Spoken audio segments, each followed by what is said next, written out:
welcome to the third review of the evening. Up this time is my 1980s dashboard.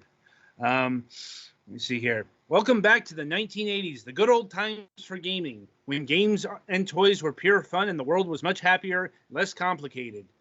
The game pays tribute to our childhood, when toys were still our major entertainments and digital games just started to flourish.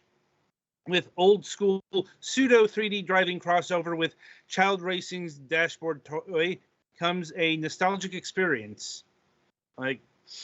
So there's actually a lot to unpack here. Because this is some very, very specific nostalgia. As you know, the game that it's paying homage to is most likely Outrun, though I can't rule out something like Chase HQ to a lesser extent, or Rad Racer. It's an 8-bit driving sim with very simple controls. Yeah, and the bigger thing here is that dashboard. So we are suspecting that the dashboard its real life equivalent is a thing called the video driver. Which is a console, if you will, that played FMV games, but it wasn't like the Sega CD. Like Sega and Tyco released like this red steering wheel thing, and you synced it up to a VHS player. You had to attach a sensor to the bottom of the screen that was over a part of the video that only played blinking lights, and then it sensed that you had a little car on it that indicated your position that would tell whether it would collide or not. I mean, when you see stuff like this, I just think, the Sega CD was a step above, this. They're also more just like non-electronic or only music playing toy dashboards that just had like a steering wheel and an accelerator and some instruments that didn't actually do anything. Yeah, the thing of it is, this was not a popular thing. I'm like, it could be some other machine that is being referenced here, but this is just the closest equivalent I can think of, and this is a pretty deep cut as it is. Yeah, the video driver is probably the first one that made it an actual game using the toy. Yeah. The other ones were just for you to pretend you were driving a car. Right. Anyway, so the Galax drew this particular game, so over to him for the skinny. As far as the actual driving game itself goes, it's pretty unremarkable. There's a score that ticks up. I don't even know exactly what the lap thing is. It doesn't measure to when your path repeats, as far as I can tell. You have a fuel score. You start at 100. It ticks down slowly as you drive, and if you hit something, you lose 5% of your fuel, and you have to get to the measured end point of the thing before that, or you just lose. That is why I could not beat the third stage, because when I play this kind of game, I run into shit a lot.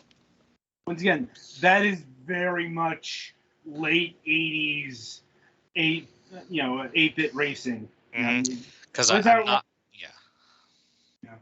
That was Rad Racer. I'm not good at feathering the gas or measuring exactly how fast to turn. The graphics are not truly retro, as it were. Your car's design, as near as I can tell, is, and the backdrop is. But the other racers are more higher fidelity. You can't see them that way for very long. There are only like 5 or 6 different designs of car in different colors, and I think each color always moves at the same speed, though I'm not sure. But the reason why they're higher definition is probably so that they can scale more smoothly with closeness to you. Because back in the old days, there was some awkwardness when you were getting some graphical awkwardness when you were approaching a thing, because it only had like a few different sizes. Sega's super scaling technology. Mm-hmm. Anyway.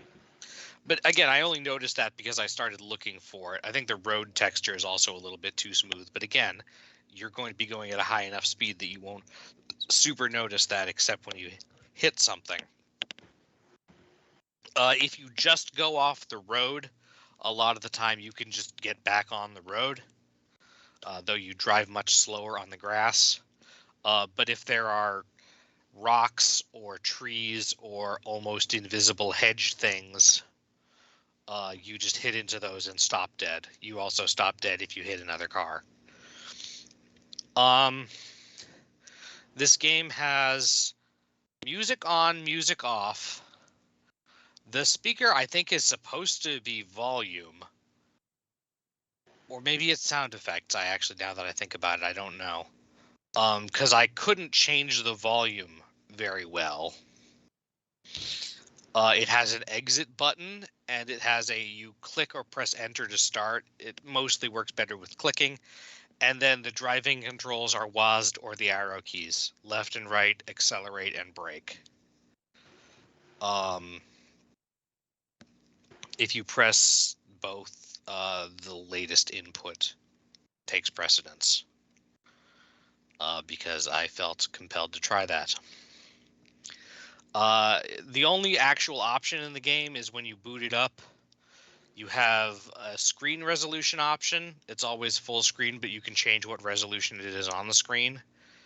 And you have a choice of dashboard mode and classic mode, which eschews the entire aesthetic point of the game, as it were, and just has the driving game on the screen.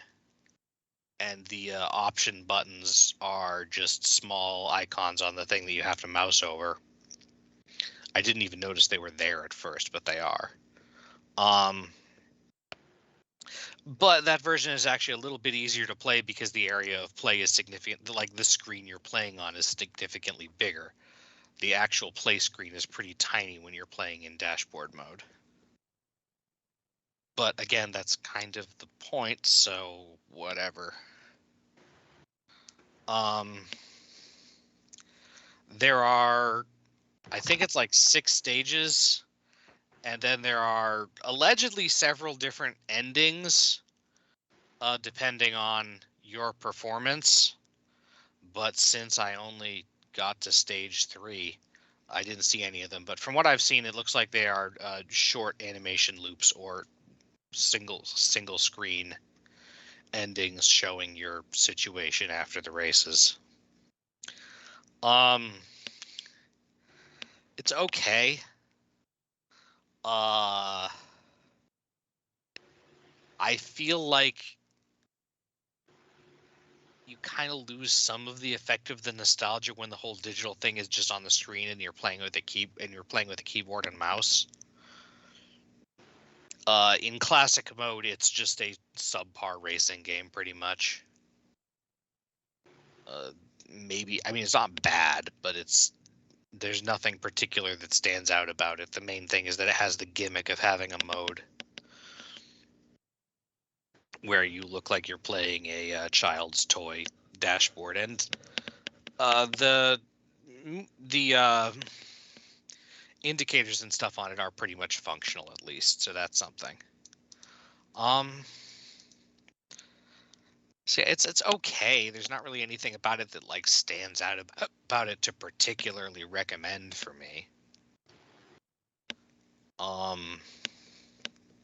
It does have music, as I mentioned, by the fact that you can turn it off. It's chiptune-y, upbeat music. Not particularly amazing, but reasonably catchy.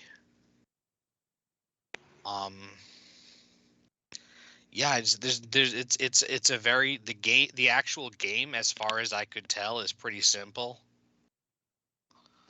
So, I don't know. I don't think it's bad, but I probably wouldn't go out of my way to play it unless I like super wanted to play a racing game that has that layout. Do you guys have any questions? Not really, no. Okay, this looks something that'd be more interesting if And you. this game clocks in at $4. I guess that's reasonable. This is a kind of game. Oh, it does also have a continue your last game or start over option when you're loading up. I wish there was more in the way of customizing screen size and volume. But oh, you can also click the key or click on the start icon if you're in if you're in classic mode to restart the race. But when you do that, the game for me, it usually cut to a black screen to think about it for a second. So not the smoothest experience. This looks like something that honestly be more interesting if you actually had the toy thing that played the game on it. Yeah, it's functionally more like a toy than a computer game. I suppose if you really want to try to get all 8 endings or whatever. But honestly, you'd probably get more fun out of it just, driving to go fast.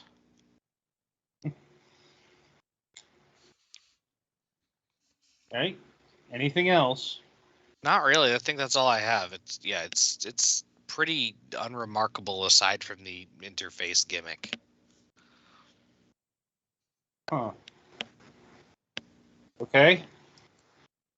Anyway, so that'll about do it for my 1980s dashboard. Be sure to tune in after the break as we will be reviewing Hell Blasters.